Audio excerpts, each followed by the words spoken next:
you the happiness doctor before, but it seems like I got inoculated already this morning in speaking to you. Yeah.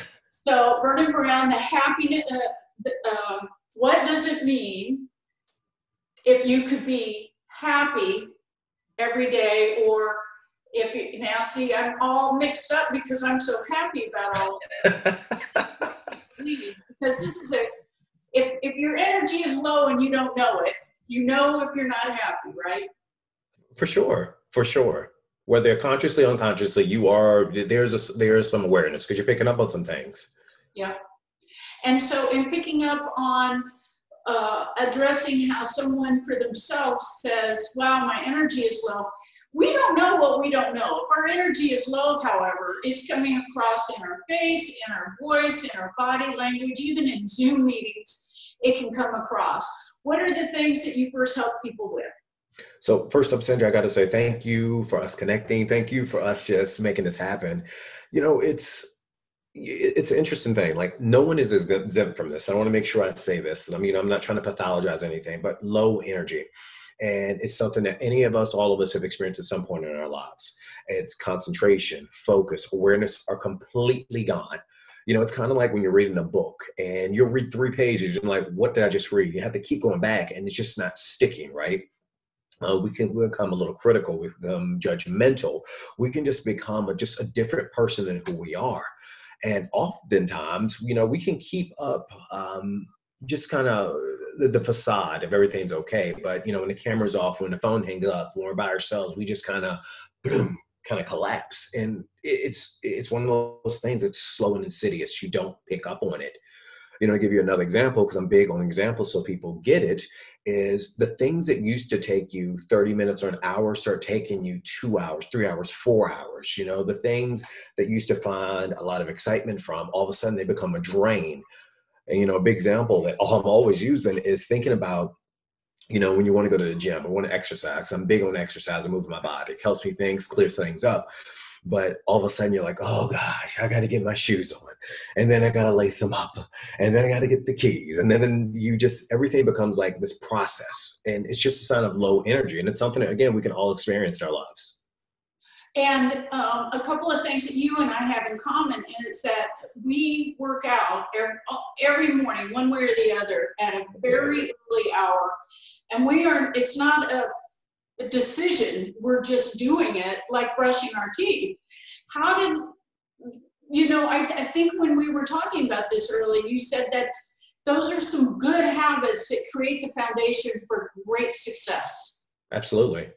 You know, it's, you know, and everyone's wired a little differently. I don't want to tell everybody that you need to get up at 4 or 5 o'clock in the morning. I know we get up early to get things going, but that's just the way that works for us. So I always encourage people to find a way that works for them. But it's, you know, in addition, I want to add on to everything you're saying, it's your rituals, your habits, your routines are determining your level of success.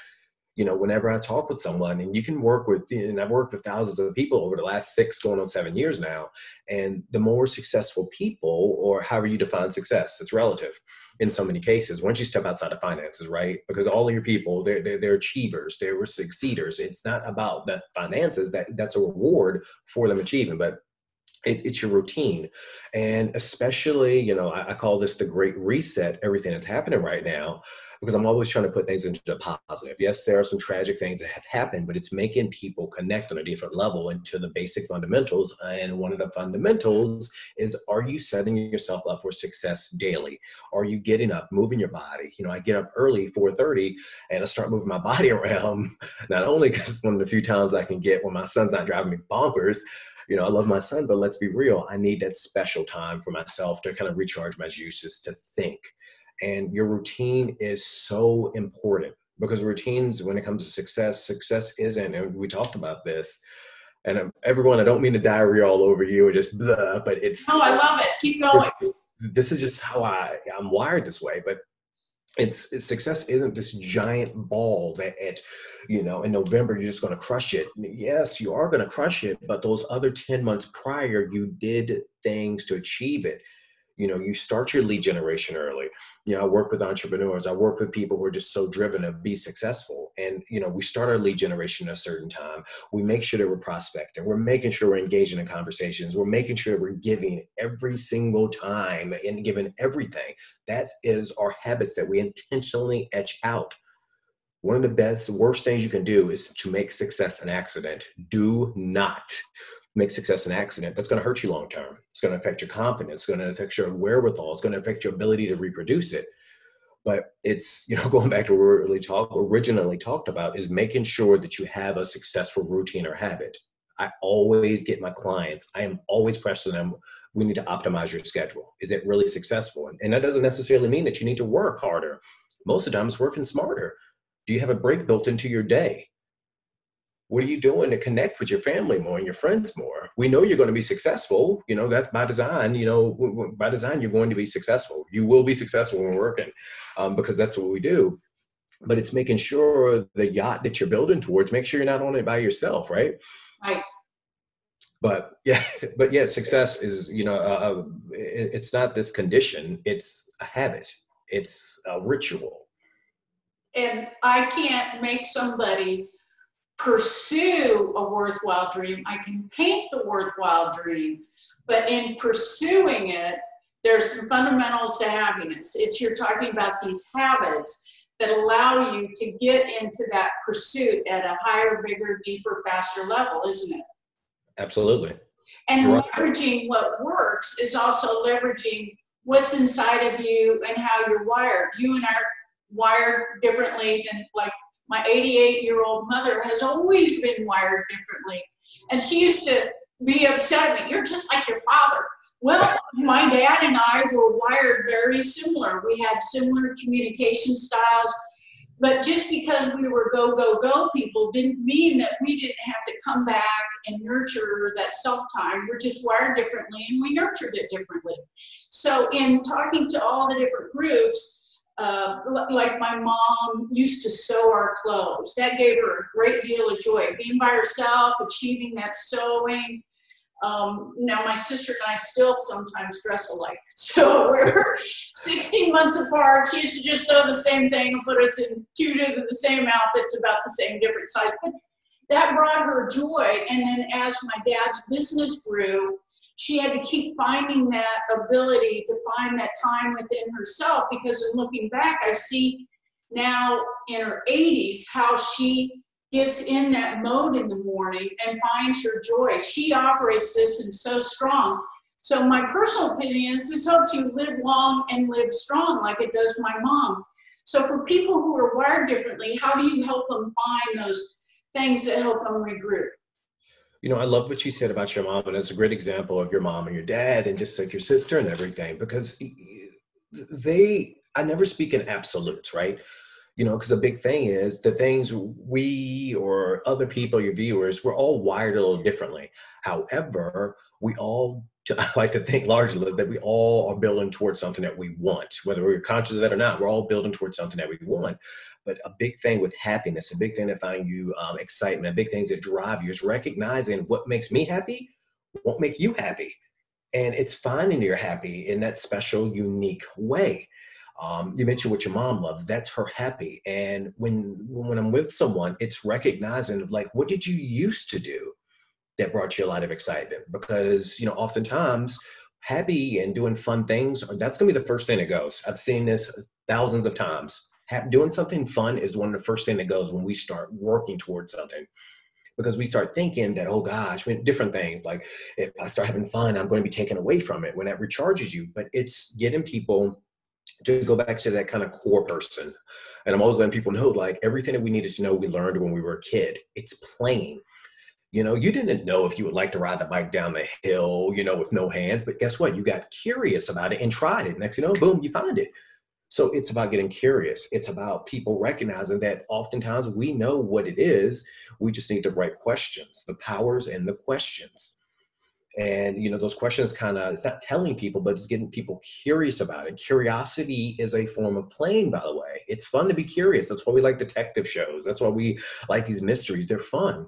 So a lot of, finding out what lights you up is just getting curious. One of my happies, just to give an example, is I love going to grocery stores when I traveled, especially back, prior to all this. I was traveling every month. I'm in different states. I'm just seeing different things. I love different locales, grocery stores, because just to see what they have, that's my happy.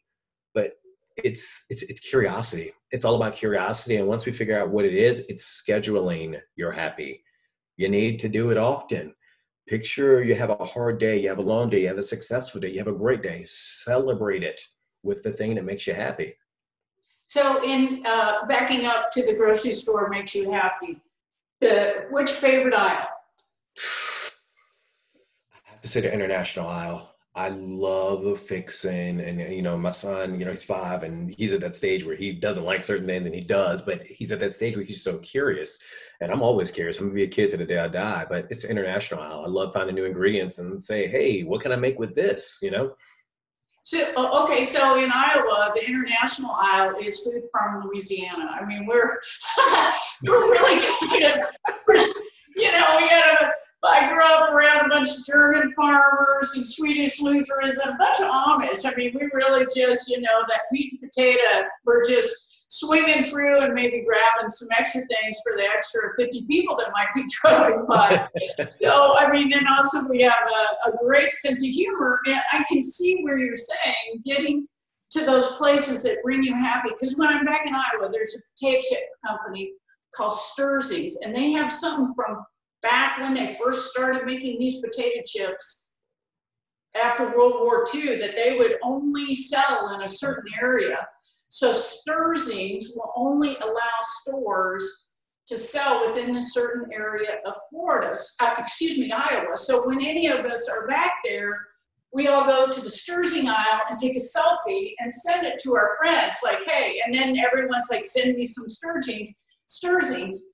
But I can see where what you just said painted that picture in my head, like, yes, even going to the grocery store when I'm back in Iowa, as soon as I get in that potato chip aisle in front of those potato chips, and I'm grabbing some, and unfortunately I'm going to eat a bunch of them, but I'm taking pictures and kind of spreading that happy note around, right? I can't eat too many potato chips because those carbs, that's too many miles on a treadmill. But you took something where you were traveling and found joy in something that is everywhere. Thank God we have grocery stores everywhere and outdoor markets everywhere now popping up. So for somebody who says, well, I live in the city and that's just not going to work for me, what example do you give the folks that have a little less opportunity to get out and about the way you and I do? It's a great question. It's recognizing that not every time we need to go someplace or need to do something that's big and kind of grandiose. 'Cause I know sometimes, guess what? If it's 3 foot of snow outside, you're not going to the grocery store, right? And, even before I want to kind of get ahead to kind of frame this, I'll go into a room, a few thousand people, and I'll say, everyone throw your hands in the air if you know what makes you happy, right? And everyone throws their hand up. And then I'll say this, and I'm saying this to your viewers, it can't involve anyone else. Okay. It can't involve buying or spending, and it cannot involve food or alcohol. Okay. I want to repeat this. No food or alcohol. Food will put more weight on you sometimes. Alcohol will have you sending a text you don't want to send. No, buying or spending. Too many times, if you keep using that Capital One card, you're going to be creating a different habit. You know what I mean? You don't want to put yourself there, and it only can involve yourself. And so all of a sudden I say that and they'll drop their hands down. And I say that because you got to keep things simple. I'm a huge fan of KISS. Keep it stupid simple. Keep it simple, stupid, however you want to say it. But it's these things that we can do that don't require a lot. I am always suggesting to people, dancing and singing is in every culture throughout this life, in any life. Did you say dancing and singing? What's that? Did you say dancing and singing? Oh yeah, it's in every culture, no matter where, because it makes you happy. Like, I dare you to dance to Michael Jackson's Thriller and try to be in a bad mood. It ain't gonna happen. Right. I can do this move, right? I can do the monster move, but and then that stuff, but all the other stuff, wow. Yeah, and that's fun, isn't it? It makes you smile. You know, it makes you like, oh my gosh, because you're like, listen to, you know, a Dolly Parton song, listen to any song, Whitney Houston, anybody, and try to get in that bad mood. It ain't gonna happen. You can't frown doing a Macarena. You can't. Right. And, you know, it's recognized. And also just like the arts, you know, I love to draw. It's a big, big thing, art. And when you're drawing, you're in this world, this creative place, whether you're looking at something because I love still lifes or you're creating it. It's recognizing, you know, as much as I love grocery stores, I love to cook. Cooking is like my personal kind of Bill Nye experimentation place. Yeah. It's starting with those things. And even just to give an added tip here is I call them positive brain breaks. 3 to 5, 1 to 2 minute brain breaks a day will significantly change the way that you show up. It will stop you from being critical. It will stop you from being judgmental. It will stop you from being argumentative. If you feel like you're having a really tough day, a long day, or you're just feeling like sometimes you just kind of, you know, we got some cloudy weather, you just kind of feel, meh, take a couple minutes, look at some cat pictures, look at some dog pictures, laugh at something that's just goofy. Like I love the movie Moana, so much positive imagery. And, you know, just even thinking about it makes me smile. I'm a big fan of The Rock. He makes you smile just because, you know, like him or not, you can't help but see that he just makes, anyway, but, you know, those positive brain breaks are key, critical. But make sure no buying or spending, no food or alcohol, and it only can involve yourself. Please, please, please remember that out of everything I've said. You find that out, you need to do it religiously and schedule it because it's fun. Excellent. And you painted a picture for me that I could now unplug, and it's good for me. I'm not under some industrial age condemnation that I got to work, and the harder you work, the better off you would be. Yeah, there's work to do mentally and emotionally, and that is the price I will pay to be productive and leverage everything that I do at a higher, faster, better. But I'm not going to be able to get there if I don't recharge and plug in. And you're saying 3 to 5 times a day for 3 to 5 minutes? Or did I get that right? Yeah, 3 to 5 times a day, 1 to 2 minutes. We forget that rest is part of the process. If you're going to the gym every single day, working that same muscle group, it's not going to work. You got to give it a break. You know, it's part of the process. What's the point of climbing to the top of the mountain if you're exhausted once you get there? You're not going to be able to take the view in because you're leaning over, you're panting, right? Right. And it's you know, again, it's almost antithetical to us high achievers. You know, I let all my clients know, like, your business is going to grow. It has no choice but to grow. And that's not the issue. The issue that comes up is we want to go, go, go, go, go. No. Simple equation: more work, more playtime. And that's like relieving the people. Like, I can play? Yeah, I want you to. There's sometimes I've told my clients, I'm not going to see you until you do something fun for yourself. And they look at me like, well, Vernon, you're kidding me. I'm like, no, I'm not joking. And I will ask, did you do something fun? And they were like, well, yeah. Or, you know, in many cases, especially because I'm big on, you know, us being family people, I'm so big on people connecting more. People think about success. You want to make sure you're with your loved one. I'll ask them, when's the last time, and we talked about this, when's the last time you did something kind and cared for your partner? I'm like, oh boy. And newsflash, guess what? That is something that needs to be checked on. It needs to be managed. When we need to make sure that we're avoiding those 2 dangerous places in life, and that's in your head and in your bed. Make sure that you're taking care of one another, your loved ones. Even if you don't have a partner and you're working towards having a partner, make sure you're taking care of the people that are in your life that you do love. Wow. I know I kind of went all around there, but isn't that awesome? And you said it first, in your head and in your bed, because I'm not going to go to my husband and say, what are you going to do for me nice now? You're advocating and helping me believe and see that not only does it help me, but when I'm thinking of him and what makes him happy, it makes him really happy when I make his Earl Grey tea with just the right amount of sweetener that's not sugar, just the right amount of milk, and he likes it served stirred up and hot in a couple of cups. He even has a couple of favorite cups. And if I do that in the morning, it makes him feel good, and it makes him feel me acting kindly towards him. We've only been married 8 years. It took me a long time to figure out this Earl Grey part. And that was, I finally took my clue because he was offering to make me a cup of coffee because I drink coffee. And had to really monitor that. Wow, he is operating in a way that he receives and gives. So if I take my clue off how he gives, that'll also give me a clue of how he receives, right? Absolutely. And that's not always easy. If you're in your head walking around all about business and only thinking about business, which is, thank God I'm connecting with you and providing this for everyone. We have a huge team here in Florida, more than 40 agents all around serving people. And with the market change and things getting to the next level, and I don't see a lot of things changing back as these new things happen in our business, there are more and more professionals, whether it's a lawyer or someone we're serving, a doctor or a dentist, they are working harder, but maybe not becoming as happy because some of those happy things were taken away. But if they had gone to your seminar, they would have found out already that it can't involve someone else, it can't involve food or alcohol, and it can't involve, what was the other thing? Buying or spending.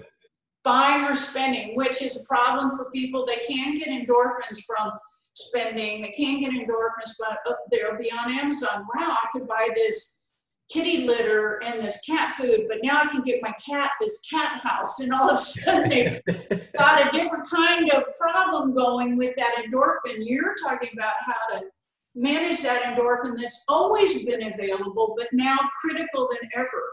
So you've also got at What's Your Happi on Facebook, a hub that people can go and find out more, and also a website developing. But in November, you're rolling out a 12-week course that people can go to, which everyone that is listening or hears about this will want to go to. How do they plug into what you're teaching and leading and giving? Yeah, and thank you for mentioning this. This is the impetus behind this started, I guess, and that kind of chaos at the beginning and still kind of now is I noticed that people were trying to figure out what drives them, right? Because we had this big shift, like what's going on? There was so much uncertainty, and I created Own Your Happiness. And it's a 12-week class. And, I'll be leading this live starting November 16th. I'm really going to start talking about this more and more and more. Me and my team are putting things together. But it's a 12-week class on the core fundamentals of happiness that I found over several thousand clients, again, over the last, 6 going to 7 years. And it's about people understanding what happening is. Like, I really go into the details. And it's a weekly class. We meet for an hour. And for my early adopters of it, we're going to get time together, one-on-one, so we can really work through things. Your business is going to grow. I'm not concerned about that. It's there. We focus on that. We talk about that, but it's about understanding boundaries. What are boundaries to you? What are boundaries so you can make sure that you are insulating yourself so you can recharge? And how can you better manage boundaries in your relationships? It's about understanding like what love looks like, about what happiness looks like in relationships, understanding relationships. I don't know about you, but I never read the book on life. And this is just a combination. This is a culmination of everything I've collected and gathered over the years and just a lot of my experiences that I've seen that have kept people grounded. It's about understanding communication. It's about understanding different styles. As we've talked about different styles. And it's not just, personality types, but I mean styles. Recognizing the dance of interacting with one another. I like to keep things fun. It's, again, 12 weeks through 90 days. And for, again, early adopters, we get that one-on-one time. It's about doing weekly trainings in lieu of also meeting weekly so people can get role playing done. Because it's easy to tell people about boundaries. It's easy to say this is what you say, but you got to role play and talk about what could or couldn't happen and how to adjust. But it's a lot of fun. I've had several hundred students in the program already. And now it's like, let's go, guys. Let's go out there and, own your happiness. It's up to you. That's exciting. That role play factor is going to be a really big deal. And I know in my head, I'm already scheduling myself to be in this class. What time of day is it going to be? Or will you have several options? It's going to be a couple different options. Right now, it's looking like Sunday is going to be a very strong contender because I'm trying to make it work. And also because I work with so many different agents across the country, Tuesdays are really looking like a strong winner right now. Because I keep, over the last, 18 months, I've just seen Tuesdays are a strong day. But Sunday and Tuesdays are looking like the biggest ones. But we're exploring some different options because I want this to be accessible to people. But in the event that people can't make it, in the Facebook group, it's going to be a private Facebook group as well. They're going to be the recordings there. And also because I want to create a community of people who are working on being better. This class is about that 1%. It's not about that 80% that we all think we need to have. No, it's 1%. Like, think about it. Every week you got 1% better. You're 52% better in a year. And if you're doing 1% every single day, because I give homework and you're doing these things, you're going to be 365% better. Like, who doesn't want that? And then 1%, to kind of give people an idea, that's the difference between you saying, hey, I'm going to call a client today, and the difference between, hey, let me call, 2 clients, in the week, because now you're prospecting. Now you get these rituals and habits. Now you're practicing how you sound. You're practicing your diction. It's like those things lead to more success. But it's for the 1%ers. That's exciting. And how much do I need to budget for this 12-week class? And, again, it's another great question. I want to make this affordable, and I want to make it as an option that people can say, hey, why not do this? And also at the same time saying, hey, I need to take this serious. And we've been looking at $24.97. That's good. That's a good, I'm serious. I'm going to go for this. I'm going to put my money down and I'm going to give it my full time and attention. That's awesome. And you and I will be building up to that. Hopefully, if we can carve out, maybe even talking every week as we move forward, you'll give me some insight and understanding how to work through that with what you have on your plate so that we can get people ramped up and knowing about this November and this awesome training that you are providing for everyone. Now, I know on your website, you have a website and a telephone number that they can get a hold of you. Can you mention that again? Yeah, it's wherein.com, and it's happy with an I. Now, people will ask, like, why happy with an I? And I let people know why an I, because you matter. But it's about waking you up additionally, because when you see that happy with an I, like, why? Like, why an I? Now we can talk. Now we can kind of break that what's wrong thinking. But it's whatyourhappy.com. And my phone number that you can reach me at is 804-396-3766. That's